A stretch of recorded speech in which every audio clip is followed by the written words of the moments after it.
This episode was recorded before Christmas of 2020, so the events of January 2021 had not happened yet. We hope to address these in a coming episode.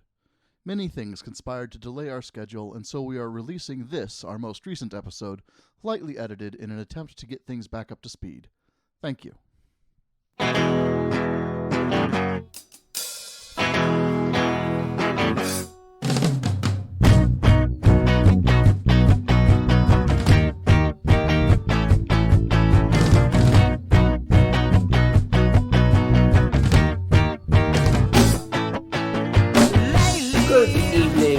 Or late morning. Today is Thursday, the 17th of December, 2020. I'm Brach Jennings. And I'm Peter Clark.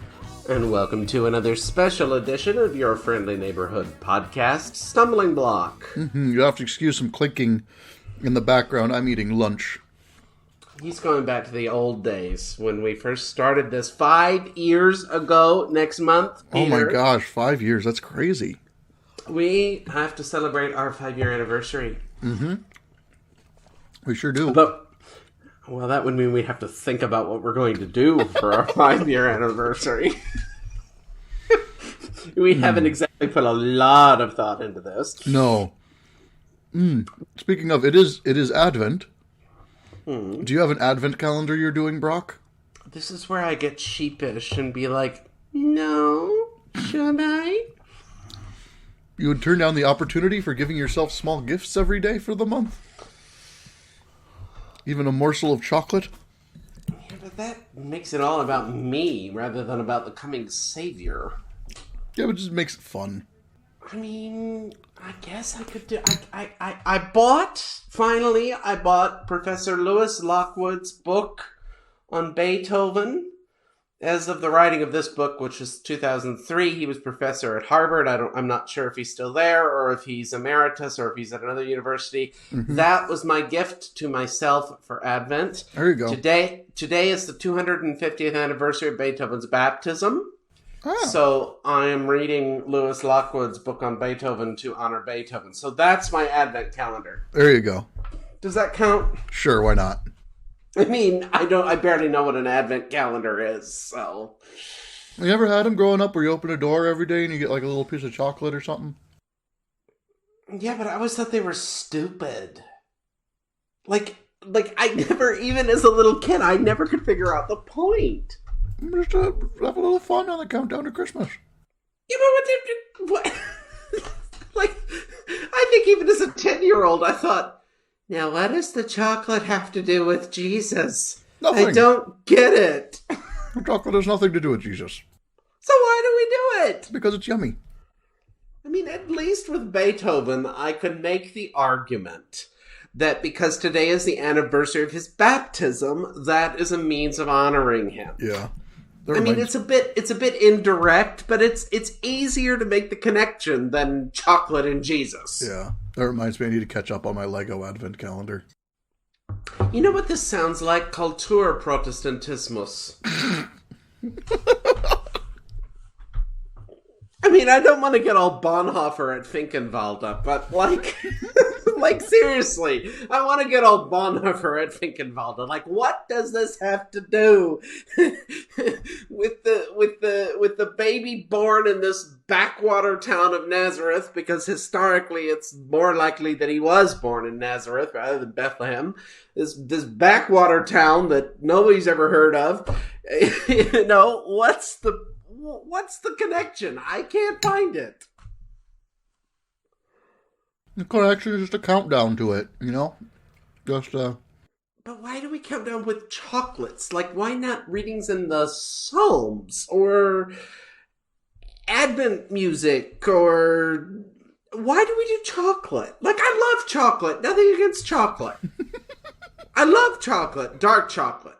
Dark chocolate, red wine, nice cigar. I'm all for it.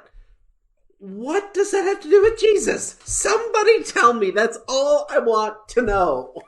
I don't know. Kulturprotestantismus.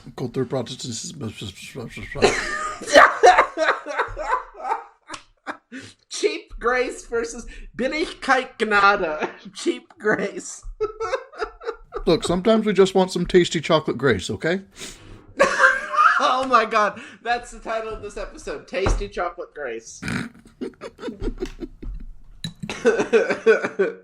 So, no, I'm not keeping an advent calendar for two reasons. The first is because I can never figure out, I just, Christologically, I cannot make that make sense. As much as I try, I can't do it. So that's the first reason, but the real reason is that I'm just lazy and lame, and I didn't think about it, and it's Advent, and, well, I don't have any decorations in my room anyway, so why should I start now? We have our fake tree up. Does it have colored lights or white lights? White lights. Why white lights? Because that's what it came pre-wired with. Which do you prefer, white lights or colored lights? I prefer colored, but we were doing a minimalist, so we can't always get into our storage unit, which is where all our Christmas stuff is, because someone else parks in front of it. Okay. Wait, is your storage unit a trailer? It's in the garage. It's in the parking garage. Someone parks in front of your storage unit. Mm-hmm. Hey, that's where my Luther Seminary sweatshirt is. It's in your godforsaken storage unit in your parking garage. Actually, it's probably in my parents' basement. So there are two places in the state of Wisconsin that my Luther Seminary sweatshirt migrated to. Yes. We'll get it figured out. Maybe by our 5th anniversary, and I'll wear the sweatshirt on our 5th anniversary podcast. Not by then. Preferably by the time before I receive my doctorate. Possibly by then. It depends on how slow I go, right? Yeah. I finish in 2028. Here's your sweatshirt. By that time, it'll be all moldy. Well, if we don't find it in this move, maybe I'll buy you a new sweatshirt. Oh, well, either way, I would gladly wear that around Tubing, and I have no shame that I spent 8 years in Lutheran seminaries before I went to this famous old university place thing. That being the technical term for it. I was gonna say, do you like my? This is how sophisticated I am. That famous old university place thing. Be in the world, but not of it, right? All right. No, I'm kind of Tubing, and I would say it has rubbed off on me. The town is just too charming not to. Mm-hmm. I just love it. I love it here, Peter. I got all excited the other day. I went to oh my God, Peter! This is a musician's dream. There is a music shop right down 2 minutes away from the Stift. Mm-hmm. Down one of those little old cobble alleyways, Yeah. It's this music shop, got all these scores, and I'm a member of the Tübingen Bach Chor, and we had a sing-along on Tuesday of the Christmas oratorio, and I now have in my possession the choral score to the Bach Christmas oratorio by Barenreiter, a wonderful German company. These Barenreiter scores were my dream as a music major in college. And Peter, because I am now studying in Germany, the scores are actually affordable because they don't have to be imported. Yay! I now have 3 Bach cantatas that we're going to sing next semester in the Bach Chor, and then this Weihnachts oratorium that I got for the sing along, and it's like these are the things that I love about Tübingen. Like, wow. Anyway, I'm done now. That's all right. So that was my little joy last week. Oh, and I bought a used book for €5 of Karl Rahner. Peter? Yes? I can read Karl Rahner's pastoral writings in German now. Ooh. I'm impressed. That was seriously a goal of mine. That's good. Now, I didn't read a lot of them because I don't have time. I'm supposed to be writing a dissertation, and it does not involve Karl Rahner. But, you know, I have this undying love for him. There's a part of my soul that will always be indebted to him. Mm-hmm. And I picked it up and I dipped into the book and I could understand it. I could flow with it. And I was like, wow, that gives me hope for my German. Yeah. Because Rahner is not easy. No. Rahner is hard in English. Now, granted, these were pastoral writings, not devotional necessarily. He has other books of devotional writings. These were pastoral essays for the church. He's got an essay, for instance, on theological books. The role of books for the pastorate. That's the one I dipped into naturally. Right. And I'm sitting there going, yeah, I can track with him, and I'm ready to start reading some of these major theologians in the original German. That's good. And that's really lovely to say. Last week, I read 120 pages of academic German in one setting. Whoa. It was Oswald Bayer and Eberhard Jungel. It was Oswald Bayer's critique of Karl Barth, and Jungel's basically not critique of Karl Barth. Yeah. And, you know, it was a similar thing. I just never thought I'd be able to do that. Yeah. And so that's really one of the reasons that I'm so glad that I moved to Germany, is because so many of my favorite intellectuals come from the German tradition. Which, by the way, is not to say that I think they're the best theology, because that would be hegemonic and really problematic. But a lot of my really favorite thinkers do come from this tradition. Yeah. So it's lovely to be able to look at them in the original and to track and follow and, you know, that kind of thing. Yeah. Now, if only I could be like you and do it with Latin. You know, I don't know. I have no great pointers on that. Yeah, you do. You have to learn it when you're 12. Well, yeah. Like Sam's doing with Japanese and Russian. I know. You want to tell that story to our listeners? Okay, so my son has decided he's going to learn Japanese and Russian. He's doing it he's working on it in Duolingo right now. He's learning Japanese because he likes anime. Of course he does. And he's learning Russian because he likes communism. So, I have to admit, living in Germany makes me more aware of the context of the DDR. Yeah. I.e. the GDR in English. Right. So, what does Sam mean when he says communist? He means more Marxist. Okay, what does he mean by Marxist?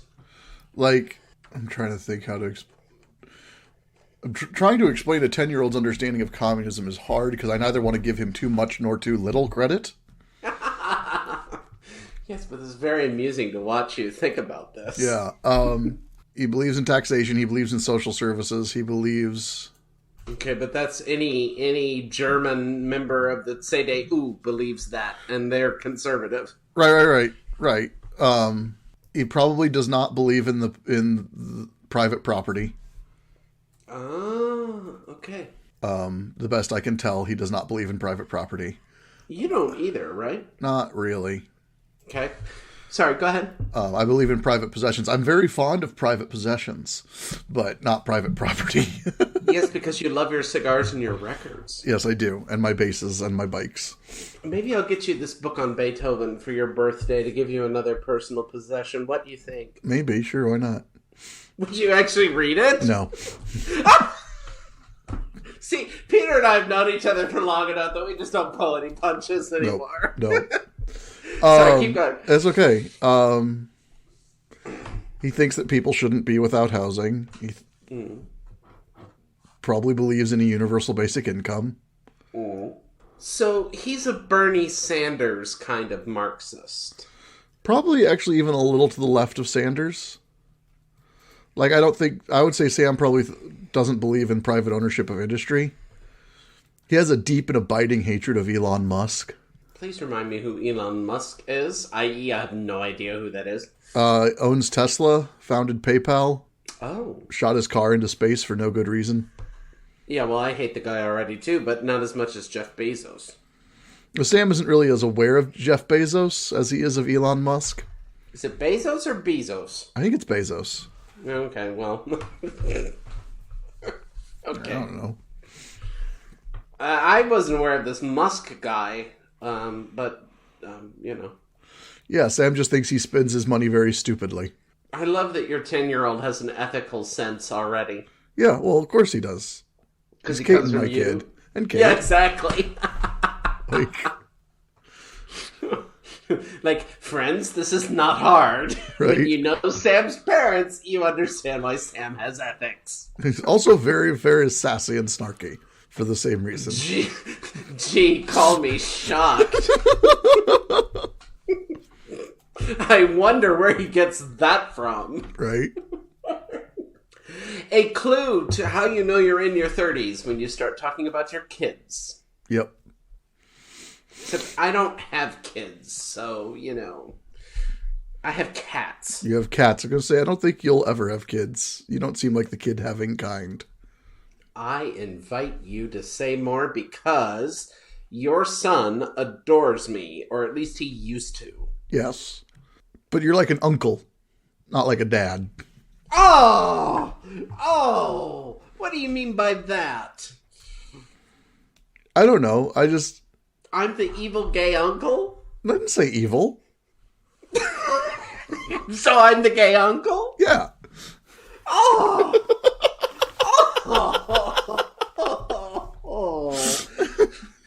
What if I want to be the gay aunt? Well, fine, whatever, sure. Lord Jesus. Okay, so this is can I tell a story from your work, Kate? What? Can I tell the archaic story from your work? Yeah. Okay. Are you recording? Yeah. Yeah. Okay. All right. So I just had to get permission. Listeners, we just got permission to air this exclusive story right now. Yeah, so Kate was having a meeting at work, and they were talking about things being masculine, like talking about gender pronouns and masculinity and femininity and things like that. And one of the new hires, so someone in their early 20s, just said, hey, I find the entire concept of masculine and feminine to be so archaic.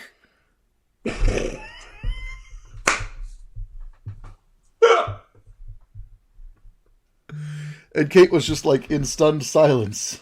Why? It was because, that's so not the world we grew up in. Well, it's the world the Gen Zers grew up in. I know, but it's just fascinating to see that world happening. And I still think of things as feminine and masculine, whether or not it's right for me to think so. It's burned into my cultural brain, I mean, I think of things as feminine or masculine too, but that's because I'm trying to get a damn article to speak it in German. The worst thing. I love the German language. And that is an honest, I always have. I love to sing in the German language. I love to hear the German language sung. I love to hear it spoken. I even deeply enjoy reading it. But as a non-native speaker, those God-forsaken articles are going to be my undoing. If you don't know, listeners, about the German language, let me enlighten you to something. Every noun in German is either masculine, feminine, or neuter. Fine, right? No big problem. Except you have a different article for if it's masculine, feminine, or neuter. And then you have the nominative, genitive, dative, and accusative cases, in which you have to navigate the article and the ending for all of those different cases when you speak the language. And whereas English, it's just the. Could it be that simple in German? No. God. Okay, I'm done now.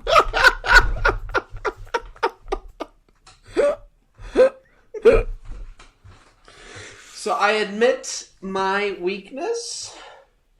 Also, another interesting case, another way that identifies me as a non-native speaker isn't just because I confuse all of the damn articles all the time, like every other non-native speaker who's not yet fluent does, and probably even some who are fluent still do it. Mm-hmm. The other thing that identifies me as a non-native speaker is, in spoken German, the genitive case is not used. So, for those of you who are English speakers and who may not exactly know what a genitive case is, because really, why would you need to?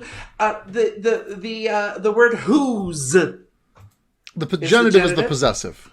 Yes, the possessive, but whose car? That is a genitive framing. So the genitive in German, in spoken German every day on the street, does not tend to be used as much. Instead, they use the dative. Mm-hmm. Well, the dative, the English question word for the dative is whom.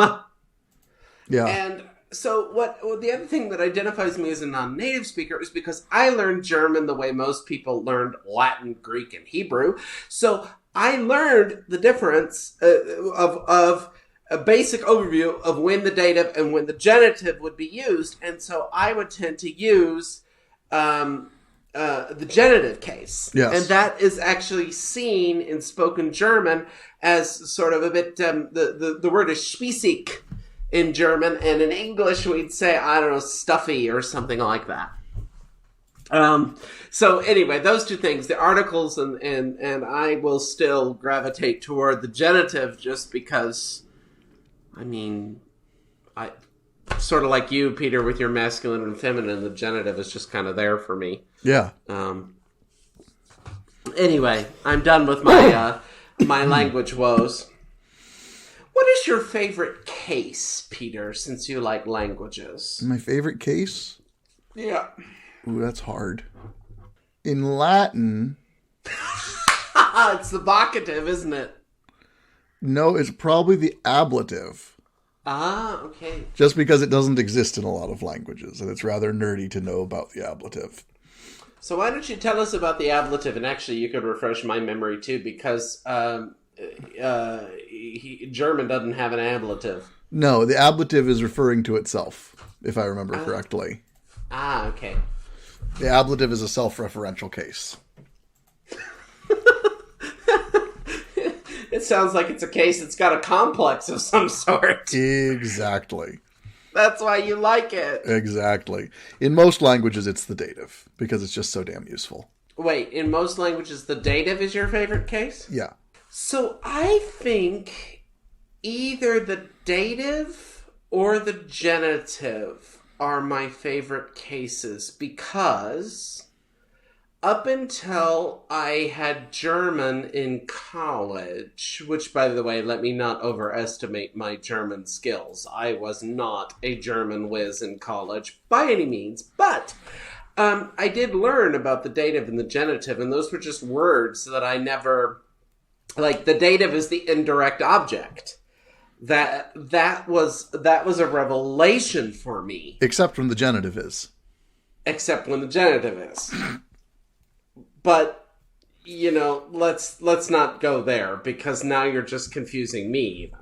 But in general, because the genitive deals with possession and the dative is the indirect object of a sentence, those two like simple things really spoke to me in fun ways. I also like the way the dative and the genitive are conjugated in German.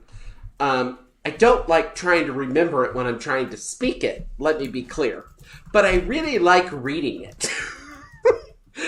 and this, you know, because I've learned this as a foreign language, when I'm reading academic German, I will be like, oh yeah, that's an accusative, that's a dative, that's a genitive. You know, you just kind of think that way when you're reading it.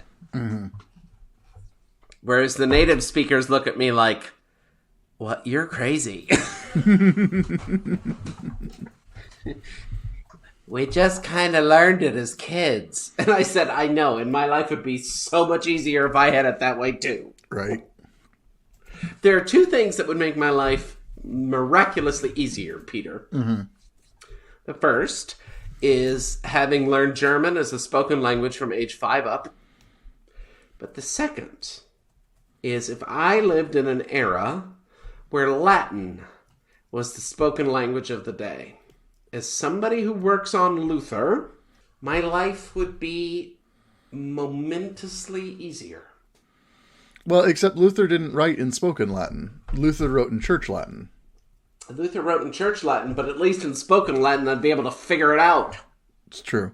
I mean, his German, it's a bit of a slog, but I can make it out because I can read modern High German, right? Right. So that's not a problem, but in the end, but his Latin, ugh. I mean, it's like being filleted like a fish. Glad you're amused. Hey, at least he's writing in prose and he uses word order. Why wouldn't he use word order? Because if he was writing in poetry, word order wouldn't matter. Oh, really? Really? There is no prescribed word order in Latin. There is a generally accepted word order that is used in prose, but if you need to make it rhyme, you can rearrange the words however you need. So Latin was the first postmodern language? No, Greek was. Why Greek? There's no word order in Greek either. Okay. But, Latin, here's another reason why Latin really should be the greatest language on earth. Okay, maybe not on earth, but the greatest language that poor graduate students have to be tormented with. It has no articles.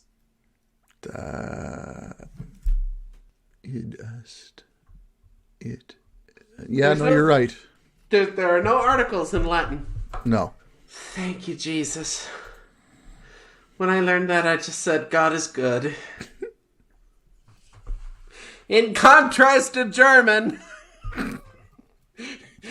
where I keep screwing the damn article up every time. Good Lord. It does make it... So it does make it interesting, though. So I'm remembering this from Latin. Because they don't have articles, it can be sometimes hard to tell if you're saying he is the king or he is a king. And so what they'll do in Latin is they'll repeat a word. King is rex in Latin, right? Right. So you would say est rex regis. Uh-huh. To say the king. Wait a minute. Es rex regis. Est rex regis. Ex est rex regis. Why the regis with rex? Rex is already king. Is that the ruling king? Because you repeat the word to make it the. Oh, thank you. Listeners, I hope you're enjoying this as much as we are. Right. I mean, now sometimes it's obvious, right? If there's only one candle in a room, that's the candle. You don't need to say candle. What is candle in Latin?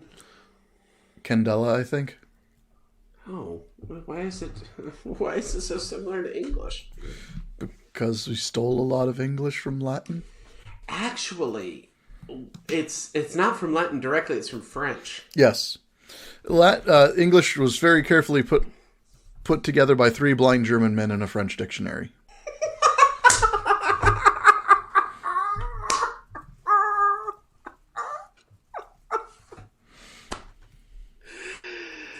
Well, German historically was the language, literally, of the barbarians, so... Right, well, so this is, of course, one of the greatest interesting things about English, right? Is the lower classes spoke a Germanic language, and the higher ruling classes spoke French. Which is why the word for the meat is French, and the word for the animal is German. You get beef from a cow, you get pork from a pig, you get poultry from a chicken. But chicken is Hähnchen in German. How does Hähnchen and chicken come together? Hen. Oh. Yeah, but it's a hen. Hähnchen. Yeah, but time and laziness, yeah. Okay. The cow I get, Kuh in German. Yeah, the pig, but the pig I don't get. It's Schwein. Swine. Schweinfleisch. Yeah, swine. Got it. Yeah. But again, that's the name for the animal, not for the meat. The meat is all from French. Boeuf, porc, poule. Do you speak French? Oui, je prends le français 202 dans l'universitaire. You had a bit of French in the university. I made it through French 202. 202. Okay. Oh, wait, that's the highest French that you can take, isn't it? No, I could have gone on to 215, which is conversational French. I tried it, but dropped it. Oh, okay. I actually was planning to minor in French, but never did. So, I almost said it in German, sorry. Can you, tonight we do all the languages. Could you read Jacques Derrida in French? No, I'm not. No. Oh, God, no. I can barely make it through parts of Le Petit Prince. What's Le Petit Prince? Is The Little Prince. It's a French children's story. Oh, yeah. Petit Prince. Yeah, okay. I could, in college, I probably couldn't do this anymore, but in college, I could watch Amelie with the subtitles off. What's Amelie? It's a French movie. It was very popular when I was in college. Am I showing the fact that I'm very shaped by the German intellectual tradition? Except for Derrida. I actually wrote several papers on the use of high and low angles in Amelie. High and low angles? Wow. Yeah. You got to send me one of those. I don't think I have any of them left anymore, but the gist of it is, I can sum it up very quickly. A high angle is used to show a lack of power, and a low angle is used to show power. And over the course of the movie, the camera pans down on Amelie as she gains power over her life. Ooh. So from the beginning, she's shot from a high angle, and by the end, she's shot from below. The camera slowly moves down over the course of the film. So I've been told by some people that I would love France. Mm-hmm. Like living in France, soaking up French culture, French, novels, French. I mean, I love Derrida, but Derrida was shaped a lot in the German intellectual tradition that I already know. What do you think? Would I just fall in love with France and? I don't know. I've never been. Okay. So why French then? I mean, well, if you're at a Calvinist school, French makes some sense. But how did you take to French so deeply? Is it because of Latin? Well, I took it to it fairly quickly because of Latin, but I was a film major to begin with. And a large part of early film history and even continuing film history is from France. Why'd you drop your film major? I switched it to a media major. More broad. Mm-hmm. Okay. Film history, France. Do you ever see the movie with Juliette Binoche, Chocolat? No, I did not. It's like the only French film I know. It's pronounced chocolat. Hey, I didn't claim to know anything about French. I was telling you, if there's no vowel after the last consonant, you generally don't pronounce it. Oh, chocolat. Yeah. What? Okay. Okay, well, I mean, see, German just always, except for the damn articles, when speaking it, German always just took to me. Mm-hmm. In a way that maybe I must be a barbarian. No, sorry, I couldn't resist. German always took to me, and I'm not sure why, but it was just like, oh, it makes sense. Mm-hmm. The Romance languages. Apparently, my Spanish teacher from high school paid me a very nice compliment a year ago. When I first tried to slog through Latin, she said, "Well, you did great in Spanish. You'll do, you'll do fine in Latin." And I thought, I did great in Spanish? Really? I mean, that was what, 17 years ago? 18 years ago? And I enjoyed Spanish a lot, actually, when I had it, but I suppose that's a Romance language, isn't it? Spanish is a Romance language. Spanish is a Romance language. Yeah, so that, I mean... It's Latin plus Arabic. So, okay. French is Latin plus German. Pause. Yes. Could this be a reason why I love Hebrew? I don't know. I love Hebrew because it goes from right to left. Oh, you know what's funny? I'm so used to that now I don't even notice.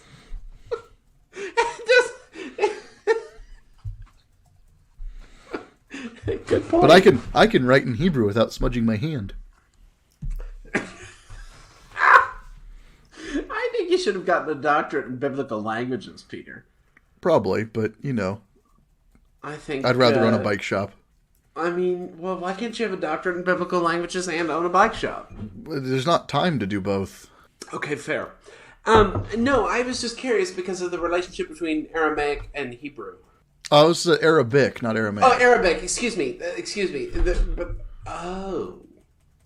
No, but there is a relationship between Arabic and Hebrew. There isn't in Aramaic. Yeah, there is a relationship between they're both Semitic languages. I mean, even Aramaic is a Semitic language.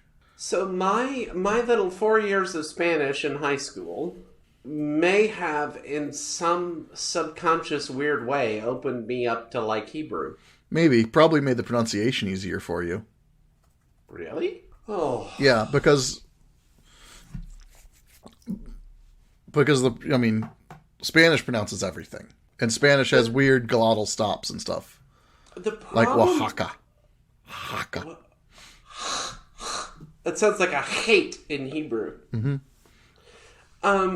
The problem with me, though, is regarding Spanish. When I try to think of something in a foreign language, I can only think of German.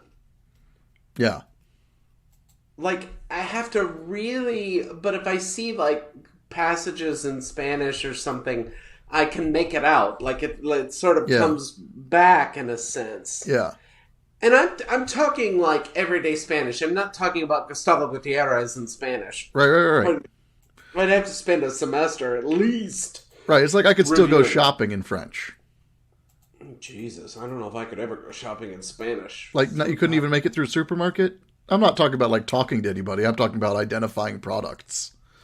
I got a really funny story to tell you about the supermarket down the street here in a minute. But yes, could I make out products? I don't know because I'm working so hard to learn all that stuff in German. Like really, I think with me in Spanish, what's going to happen is 10 years from now, I'm going to start trying to read the Latin American liberationists in Spanish.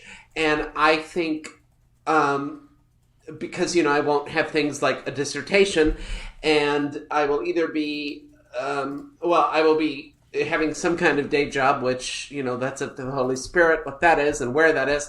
And in the evenings, I will be, working on my own intellectual work, which is actually sad, by the way, because I work best in the morning. But anyway, and I will begin, this is just what I see happening, I will begin trying to read the Latin American theologians in their original tongue. And I think the more I do that, the more... not only will Spanish come back to me, but the stronger I'm going to get in it. Mm-hmm. No, absolutely. But I don't think I'm ever going to be able to go shopping in Spanish. I think Spanish will become the language where I try to keep up with some Latin American theology, particularly what's going on in Lutheranism. Mm-hmm.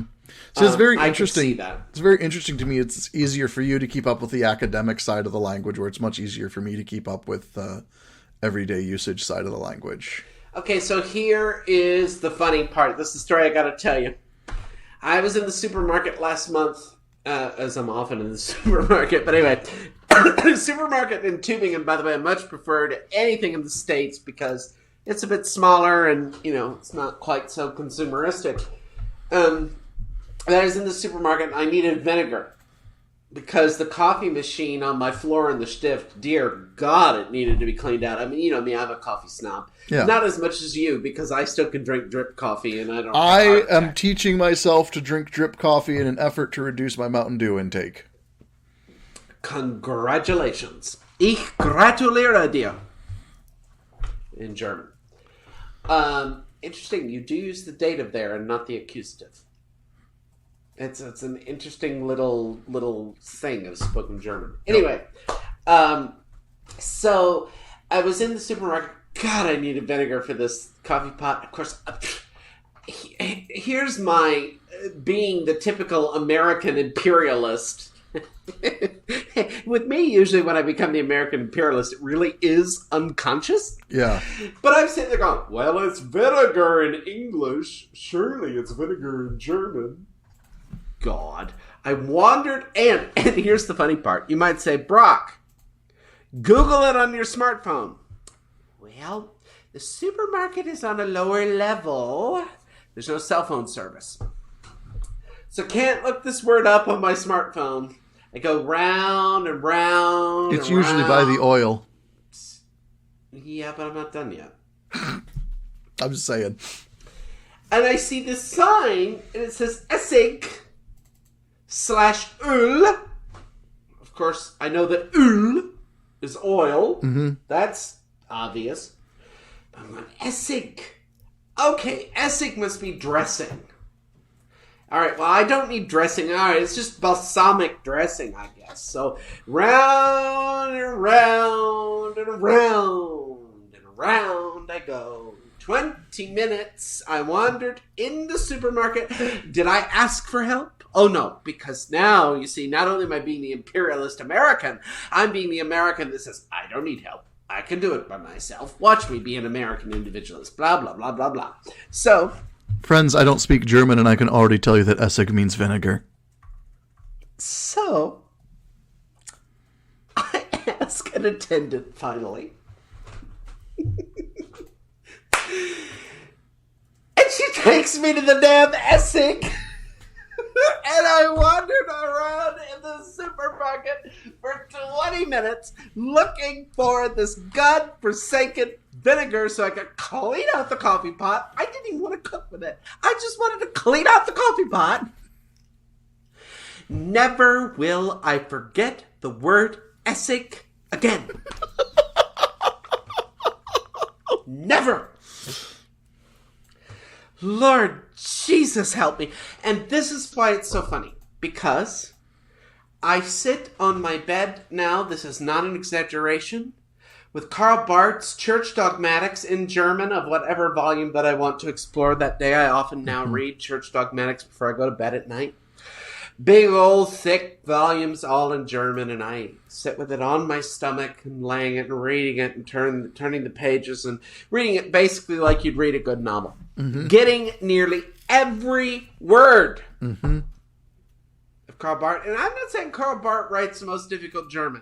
A comparison between Karl Barth and Karl Rahner writes, I think, more difficult German than Karl Barth does. Mm-hmm. Certainly Wilhelm Pannenberg. Oh my God. But Barth is not easy German by any sense, particularly not for a non-native German.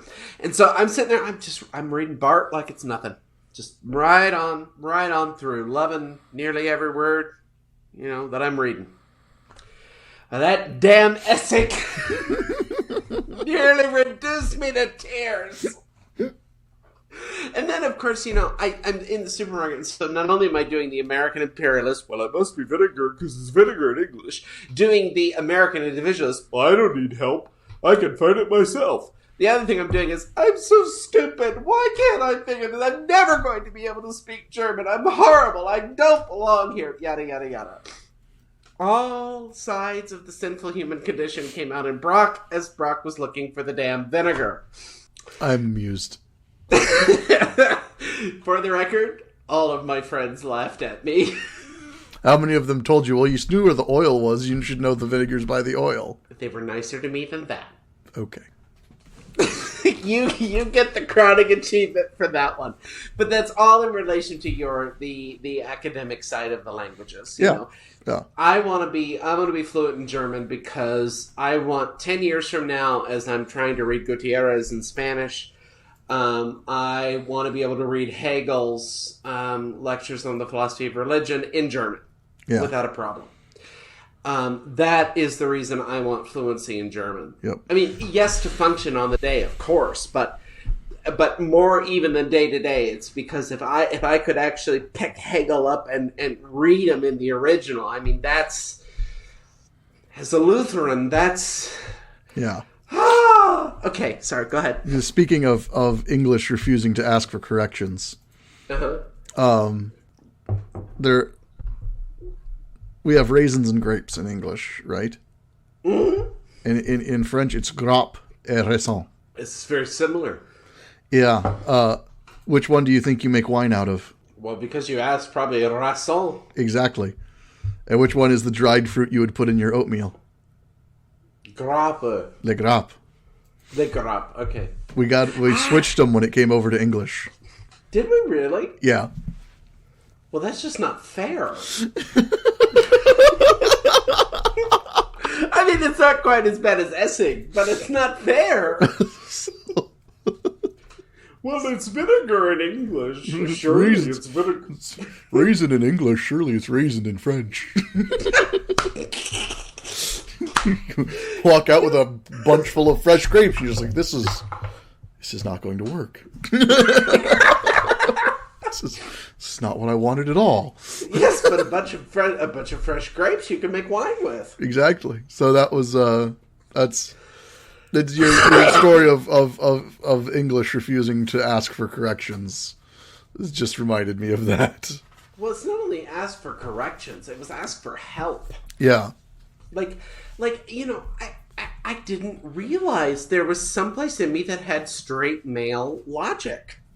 Like, I didn't know that it was possible for me to have that. And here I am, walking around like a straight, white, male American person here in the super. Exactly. I wish you could see Peter, the gestures he's making at me. But exactly, that's what I was doing.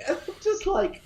And I left that place. I said, what is wrong with me? Like, on so many levels, what is wrong with me? And see, the part of me that was condemning myself, oh my God, I'm so stupid, was also going, it's pretty pathetic. You can read the church dogmatics now without big efforts, but you can't figure out where the vinegar is. And so then I start with the self-condemnation again. Yep. And I'm like, this is not helpful. No, it's not. This is not to be kind to yourself. You are trying to learn a second language in your 30s. You are not 10. So be kind to yourself, number one. But number two, don't assume that because it's one word in your language, it's that word in every language. Right. Which is very difficult, by the way, for English speakers, because I dare say English is the lingua franca worldwide. Mm-hmm. So it gets really easy to have this colonialist mentality toward the English language. Mm-hmm. And so I had a little bit of that going on in the supermarket. Yep. I just heaped sin onto sin that day. Thus we need the grace of God. I think the grace of God came at me when all my friends laughed at me. But, I waited a month to tell you this, so apparently I just couldn't bear the additional laughter. Yeah.